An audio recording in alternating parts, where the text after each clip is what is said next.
The auction of desperation. The night air on Caltrack 7 was heavy with oil and smoke. A sick yellow fog curled through the steel streets, wrapping around the broken signs and rusted doors of the city's underbelly. Somewhere below the surface, deep inside the old mining tunnels, the Black Exchange was alive. Screams, music, and language from every corner of the galaxy echoed off metal walls. It was a place where anything could be sold: tech, weapons, memories, and bodies. Among the crowd, in a back corner of the auction ring, stood a small figure, slender, trembling, and quiet. Her skin was a muted teal, bruised in places, and a chain hung loosely from her neck. She wore a robe that had once been purple but was now stained and torn. Her eyes were large, silver with flecks of violet, and they searched every face without hope. Her name was Lyra, and tonight she was not a slave by capture, she was a mother by sacrifice.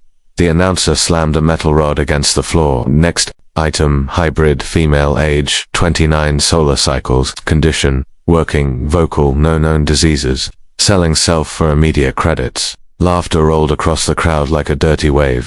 Most weren't even listening. Lyra took one step forward and raised her chin. "I am not property," she said, voice low but steady. "But I will give myself so that my daughter might live." More laughter. A few drinks were thrown at her feet. A tentacled trader snorted. "No one buys a mouthy one, especially not some gutter breed." She didn't move, her hands clenched behind her back, hiding the tremble. She had made peace with this. Her daughter Maeli was dying on a refugee station in orbit above the gas giant Raman. The child needed medicine within days. Lyra had tried everything: work, smuggling, begging. Now this was all that remained. The auctioneer rolled his eyes. "Starting price, 200 credits. Anyone?" Silence. Then a slow, gravelly voice came from the shadows. "I'll take her." The noise died. From the back of the room stepped a tall human. His jacket was brown leather, cracked and weathered. His boots were dust-covered. His hair was dark and swept back, and a stubble beard lined his jaw. He carried nothing but a satchel at his side, and the weight of 1,000 quiet decisions. "Name?" the auctioneer asked. "Commander Rivencross," the man said simply. "Former Earth Alliance, now just passing through." A few chuckled. One whispered, "Humans always collect broken things." But Riven didn't look at them. He looked only at her. Lyra single quotes arse heart pounded. She had expected cruelty or lust. She had not expected eyes that held sadness or mercy. "Full contract," he said, stepping forward. The auctioneer shrugged. "Credits." First Riven tossed the satchel at his feet. It clinked with metal chips and digital tags.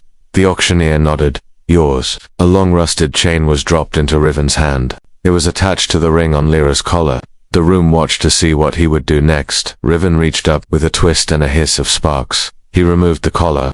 It hit the floor with a dull clang. The crowd murmured. Lyra stared at him. "You freed me." "I bought time," he said quietly. "Yours. Use it how you choose." She hesitated. "Why?" He didn't smile. He didn't explain. He only said, "Because somewhere out there is a child who's waiting for you. That's reason enough." Riven turned and walked away. And after a moment, Lyra followed. No one stopped them. No one cared. Another broken alien. Another strange human. The market swallowed the moment like it had swallowed everything else. Outside, the cold bit into her. Skin. Rain began to fall, thin and acidic. Riven offered her a cloak. She did not take it. Trust was harder than pain. They walked in silence through the neon-lit alleys until they reached the edge of the port. A small freighter sat there, old but clean. Its hull was marked with fading letters. "Argo vessel Mercy-9." He opened the hatch. "Inside, you can rest." She shook her head. "What is this? A trap? Are you going to use me later?" Riven turned to her. "No." She narrowed her eyes. "Then why do this?" His voice was calm. "Because I used to believe people like me were supposed to help. Somewhere along the line, I stopped. Tonight I wanted to remember what it felt like." He stepped aboard. Lyra hesitated, only a moment before following. The warmth inside was like stepping into another world. Quiet hums, clean air, a blanket sat folded on a chair, water steamed from a mug, a meal simple, real waited on the table. "Eat, sleep. No one will touch you here," Riven said, without turning. Lyra sat. Her hands trembled as she reached for the bowl. The moment the warm broth touched her tongue, she broke. Silent tears slid down her cheeks. He said nothing. He simply turned off the lights and left her in peace. That night, for the first time in years, Lyra didn't sleep with one eye open, and as the rain tapped softly on the metal roof, she whispered into the quiet Maeli, "Mama's coming." The auction of desperation. The night air on Caltrack 7 was heavy with oil and smoke. A sick yellow fog curled through the steel streets, wrapping around the broken signs and rusted doors of the city's underbelly. Somewhere below the surface, deep inside the old mining tunnels, the Black Exchange was alive. Screams, music, and language from every corner of the galaxy echoed off metal walls. It was a place where anything could be sold: tech, weapons, memories, and bodies. Among the crowd, in a back corner of the auction ring, stood a small figure, slender, trembling, and quiet. Her skin was a muted teal, bruised in places, and a chain hung loosely from her neck. She wore a robe that had once been purple but was now stained and torn. Her eyes were large, silver with flecks of violet, and they searched every face without hope. Her name was Lyra, and tonight she was not a slave by capture, she was a mother by sacrifice. The announcer slammed a metal rod against the floor. Next item: hybrid, female, age 29, solar cycles, condition working, vocal, no known diseases, selling self for immediate credits. Laughter rolled across the crowd like a dirty wave. Most weren't even listening. Lyra took one step forward and raised her chin. I am not property, she said, voice low but steady, but I will give myself so that my daughter might live.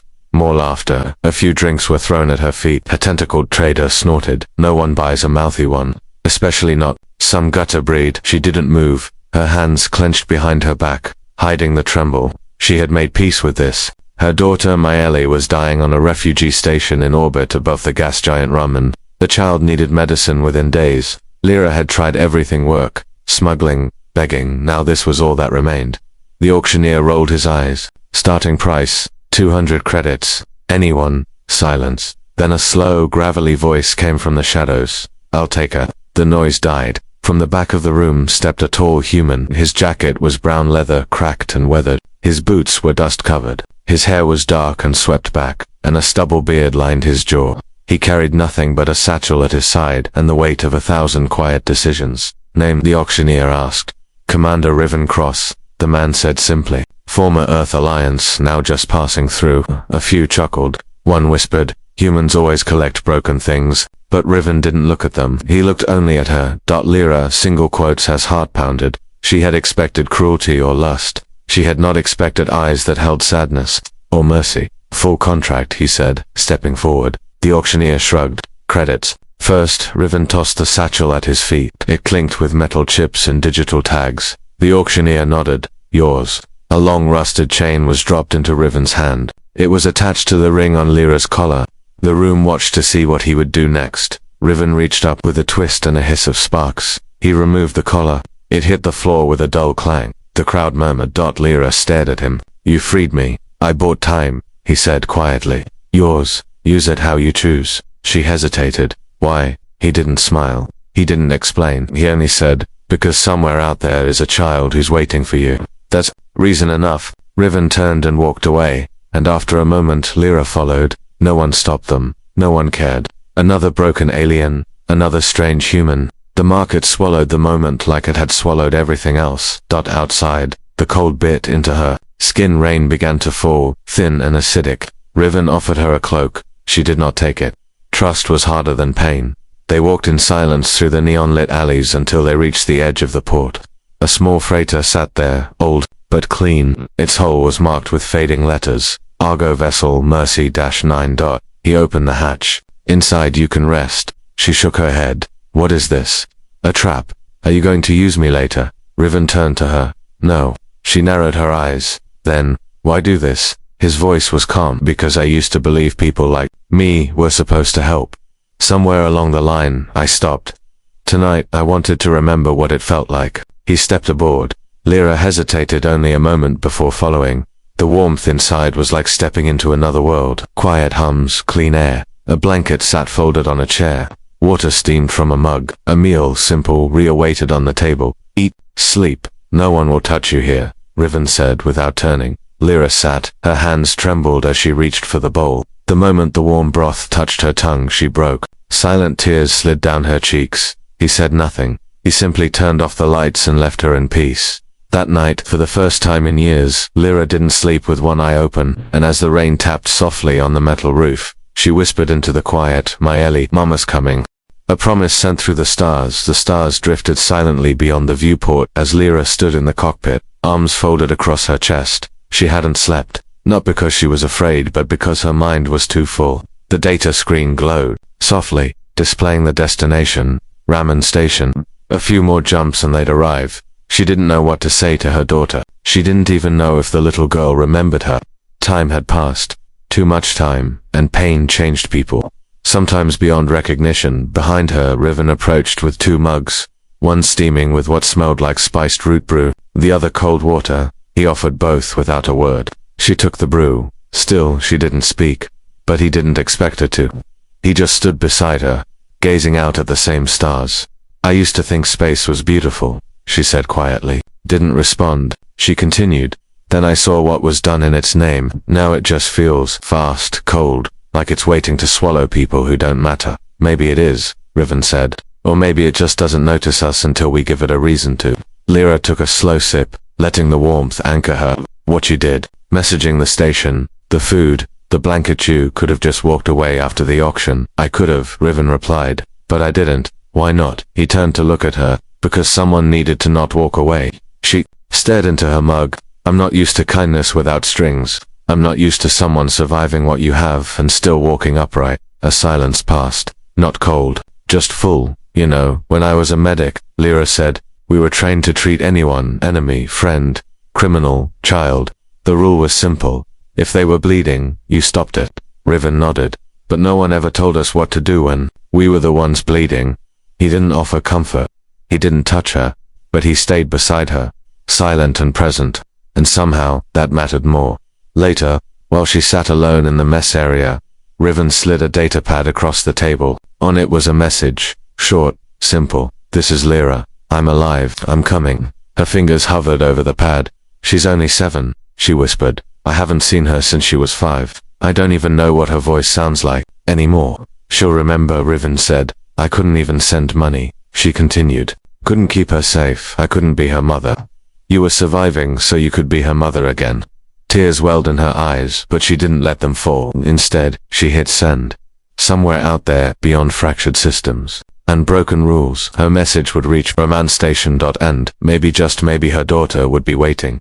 The next 2 days passed in uneasy stillness. Lyra moved around the ship like a shadow, watching, listening, repairing what she could. She found comfort in small things, tightening a panel, wiping down an old console, adjusting a misaligned sensor. It reminded her of the camps only. The place wasn't surrounded by fences or filled with hunger. Riven, true to his word, asked for nothing. One night, she found him asleep in the pilot's chair, the nav screen casting a dim glow across his face. He looked older in rest, not tired, but worn by something deeper. Grief, maybe. Lost. Lyra covered him with a spare thermal blanket and walked away without waking him. That morning, she found a small crate by her room's door. Inside were medical supplies, oxygen vials, glucose injections, fever patches, exactly what her daughter needed. She stared at the crate for a long time. When she finally asked him about it, Riven just said, I had old favors I never used. Seems now was the time. She didn't thank him. Not yet. She wasn't ready. Not because she didn't feel it, but because she was terrified the moment she did,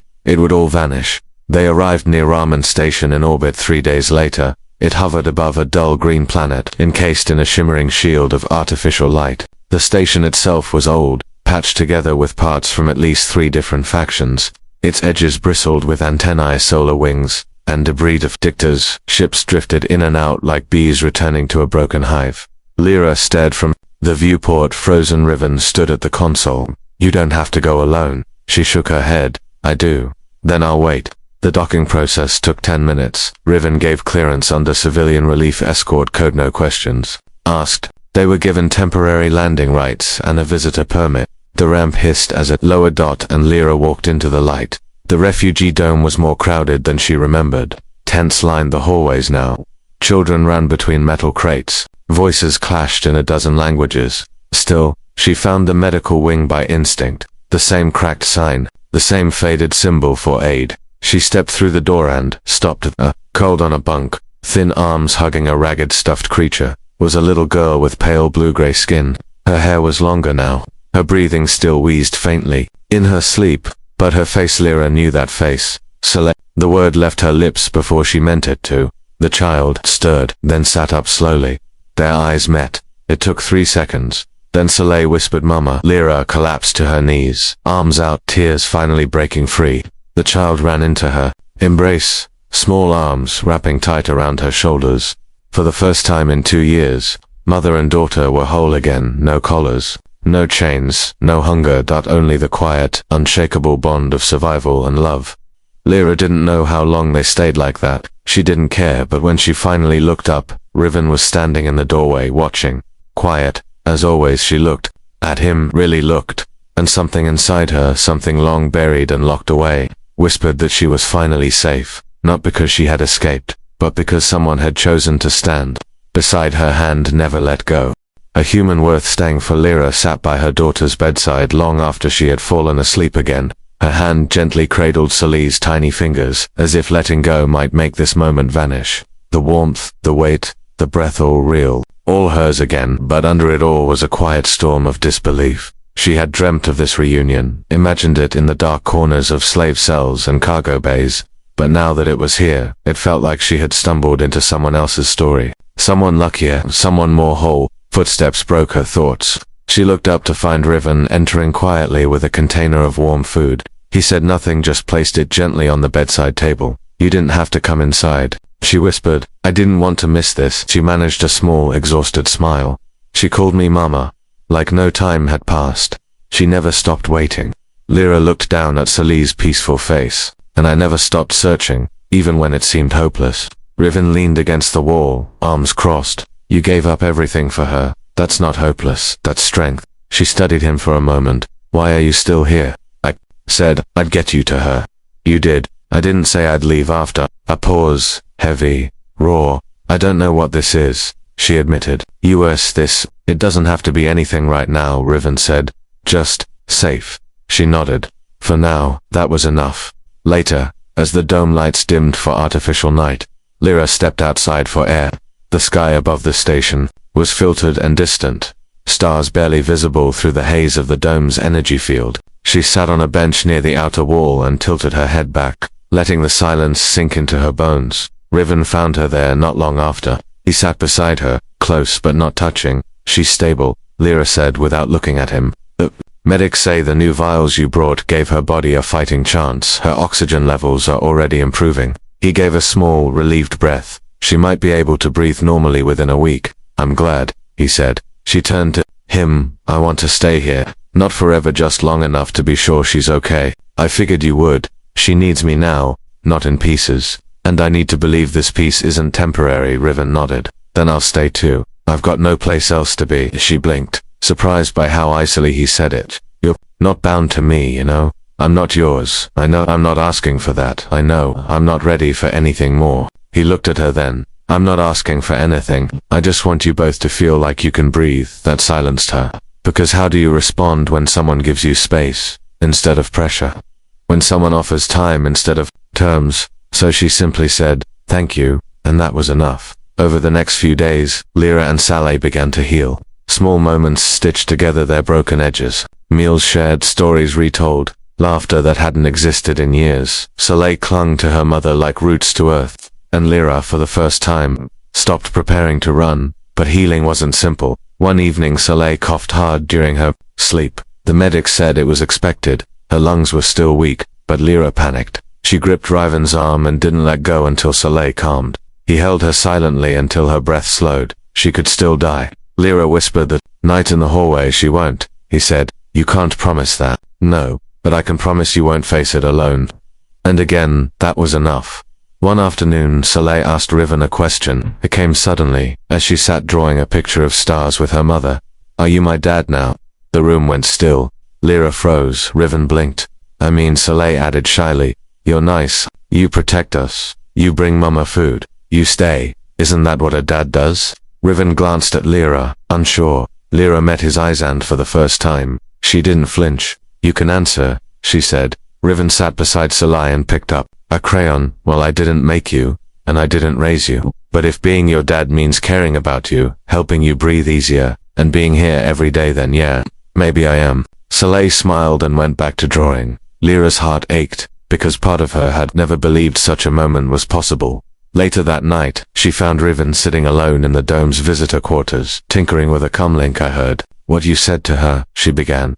I meant it, he replied. I know. They sat in quiet for a long time. Vinci said, when I was in chains, I thought the best I could ever hope for was survival. Riven looked at her, but this, she continued, gesturing to the safety around them, the warmth of the dome, the gentle sleep of her child. This feels like more than surviving. It feels like something new. He leaned back. It's called living. She smiled, small and unsure. I don't know if I remember how to do that. Well, he said softly, you don't have to figure it out alone. They sat there under artificial stars, between scarred pasts and uncertain futures, and, for once, neither of them was running, not from each other, not from themselves, not anymore. When hope becomes a habit, Salai's laughter filled the quiet halls of the refugee dome like sunlight cutting through a storm. She was chasing a small, floating learning drone that Riven had reprogrammed to play tag. Her little feet tapped against the polished floor, and her thin arms stretched to catch the glowing device each time it zipped just out of reach. Lyra watched from the doorway, arms folded, heart full. There was still a tremble in her soul when she saw her daughter breathing deeply, freely. But it was no longer fear, it was awe. It was the steady disbelief of a mother watching a miracle take root. Riven walked up beside her, carrying 2 cups of synthesized tea. He handed her one without a word. She hasn't laughed like that since before the labor camps, Lyra said softly. She's got reasons now. You gave her those. Riven took a sip and didn't reply. He didn't need thanks, he didn't know how to carry them. Lyra looked at him, really looked. His eyes were tired, but kind. His face held a quiet sadness, like he had spent a long time waiting for someone to save and finally found them. But there was something else too, something she hadn't noticed before, a calm, a stillness that made the noise in her own mind start to fade. She reached for his hand. He didn't flinch. They stood like that in silence, watching a child remember what it felt like to live. Later, Lyra sat with Soleil on a woven mat near their cot. Soleil leaned against her mother's chest, sleepy from laughter. She held a small, broken toy in her lap, a plastic starship she'd found in the dome's common room. It was missing wings and its lights didn't work, but to her, it was treasure. Where are we going next? Soleil asked, her voice muffled against Lyra's shoulder. Lyra hesitated. Where would you like to go? Someplace warm, with real trees, and birds. You told me about birds. Lyra smiled. I remember. And I want a window in our room so I can see the sky. Lyra kissed her forehead. Then that's what we'll find. Soleil yawned and curled closer. As long as you and Riven come to. Lyra froze just slightly, then said, of course. Later that night, Lyra found Riven sitting on a bench outside the dome's gardens, the artificial light dim around him. He was staring up at the shimmer of stars beyond the energy field. You look like you're waiting for something, she said, sitting beside him. He shrugged, just thinking about whether you and Soleil still need me now. She blinked. Is that why you've been quiet lately? I've never been good at staying. Lyra tilted her head. You're not running now. No, but I'm afraid I will. Not because I want to, but because that's what I've always done.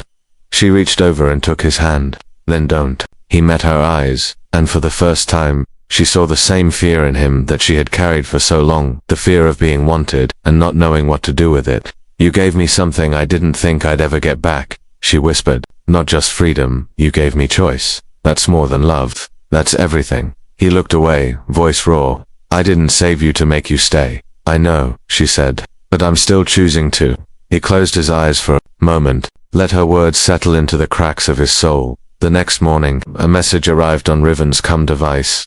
An old friend from his time with the Relief Coalition had found a place, a real planet, a sanctuary colony being rebuilt on the edge of the Terran frontier. Fresh air, natural soil, bioengineered flora, space to grow, live, heal, a place where Salaya could breathe without artificial filters, a place where a mother could raise her child without fear, a place for second chances. Riven showed Lyra the message. She read it twice, her fingers trembling. It's real, she asked. Yeah, do we have clearance? They'll take us, and you'll come, if you'll have me. Her voice was steady. We'll go. They spent the next 3 days preparing for departure. The dome's caretakers helped pack medical supplies, food, and educational materials for Salai. Riven made modifications to his ship to support long-range travel with minimal jump strain. And Lyra learned how to dream again. Salaya bounced with excitement the morning they boarded. Do you think there'll be animals? She asked. Maybe, Lyra said with a smile. Do you think there'll be rain? I hope so. And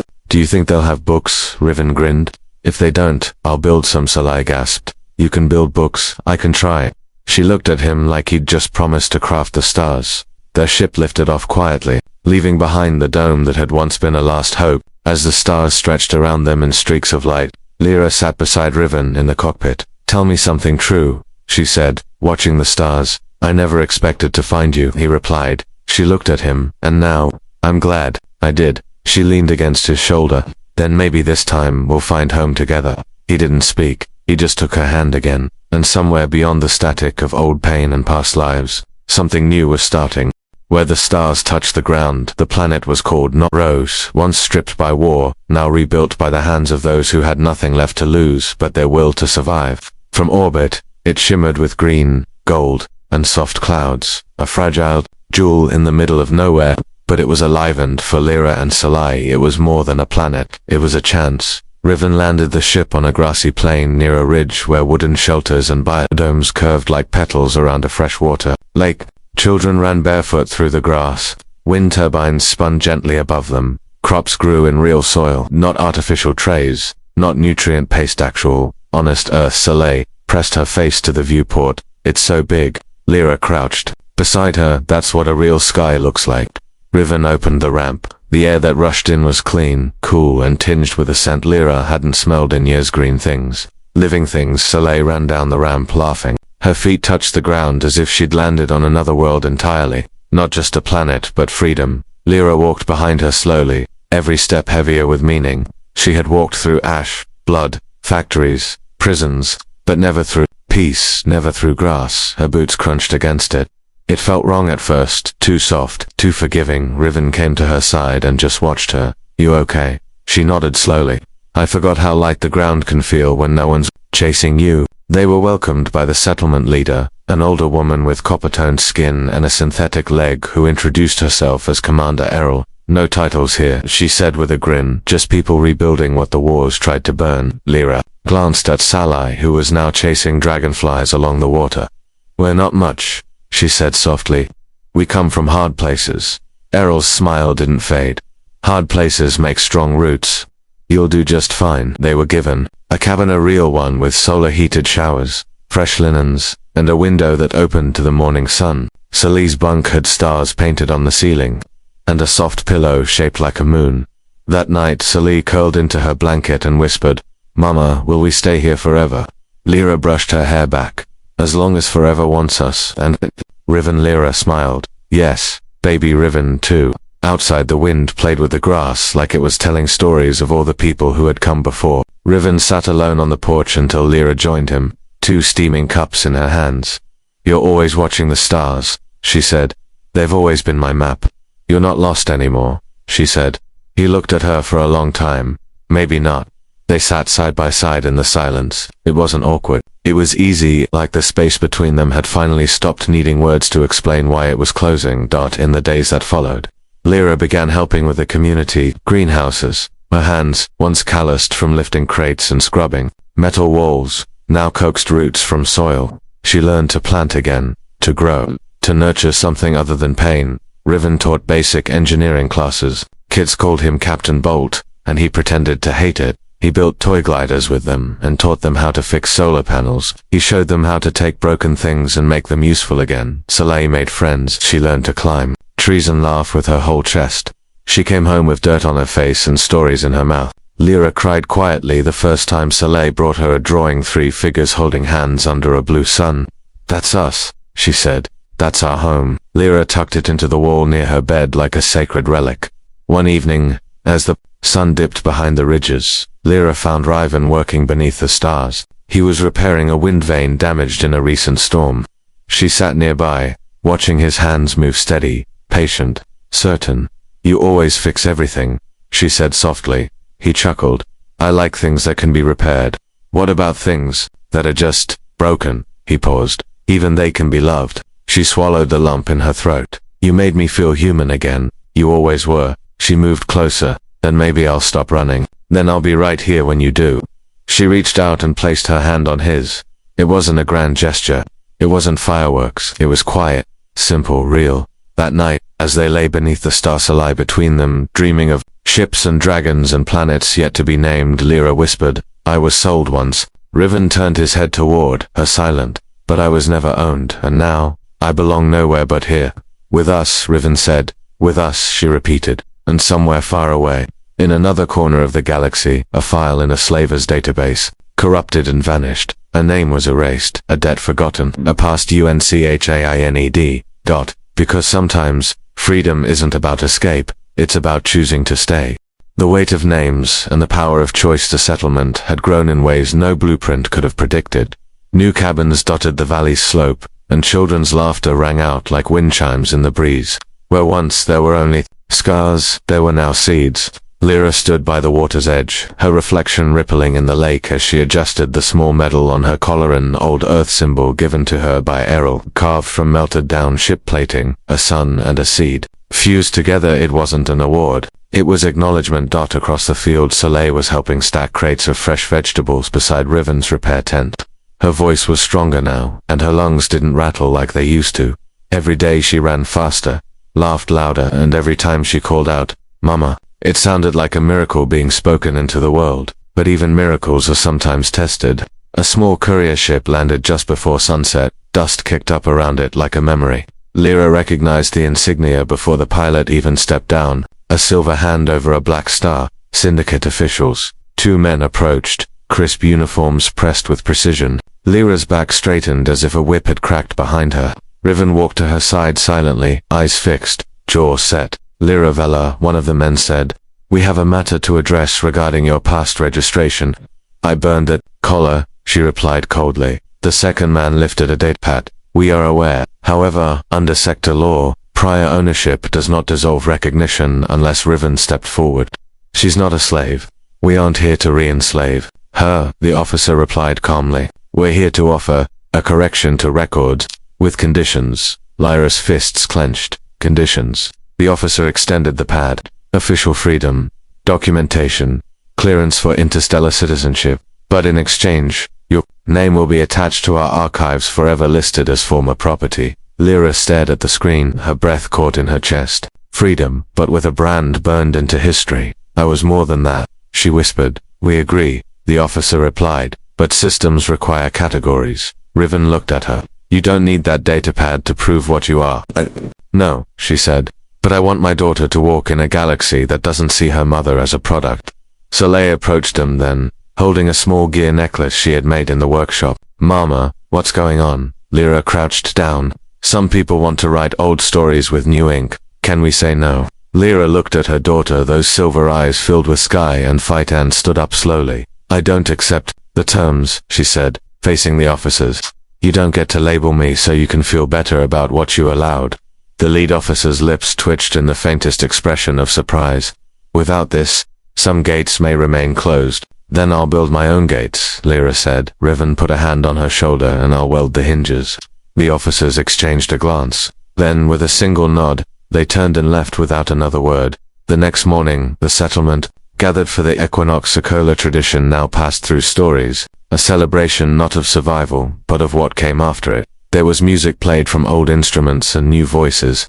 There were fire pits glowing with laughter. Commander Errol stood in the center and called names of the new residents. Some were survivors, some were children of war, some were runaways, healers, engineers, teachers. And then she said, Lyra Vela and Soleil Vela Ronard, members of this valley. Lyra stepped forward, holding Soleil's hand. Errol asked gently, would you like to register your occupation? Lyra paused. Once she would have said laborer or caretaker or worse. Nothing at all. But now she lifted her chin and said, builder. Your companion, Riven Soul. Riven came to stand beside her. Lyra turned to him. What would you say you are? He smiled. Guardian. The registry glowed with their names, not as numbers or product codes, but as people.